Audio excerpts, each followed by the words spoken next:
you two as our party leaders and in the two coalitions. First, for fostering the unity that you have fostered, not just amongst us as members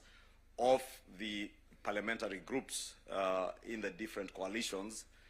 but also in fostering our national unity around the country. Your Excellency, I appreciate the remarks made recently by His Excellency, the Prime Minister, on the need for those who are not in this broad-based government to give us space and an opportunity to work. And Your Excellency, in that call for unity, we have seen, as Honorable Juneta said, and Honorable Aaron Cheruyot,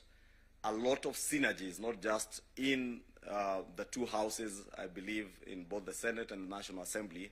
but a lot of synergy even within the executive with coming into government of many of our colleagues from ODM, and we particularly note the efforts of the Honorable John Mbadi, who is here, and I don't say it because he's a former member of Parliament, but he has him and the Honorable Aden Duale and others who came from Parliament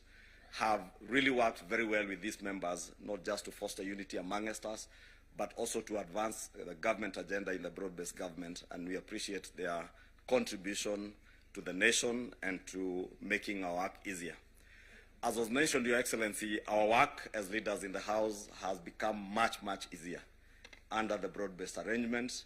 We now do not have to fight unnecessarily over small issues, but we bring our synergies together and advance what is in the best interest of the nation. And Your Excellency, as you have always told us, the heavy agenda that we have in implementing the manifestos that we all went out to sell to the Kenyan people,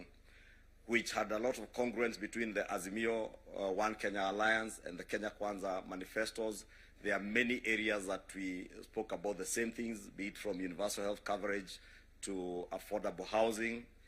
Your Excellency, that heavy lifting that is required for the implementation of that agenda is now easier with the broad-based government.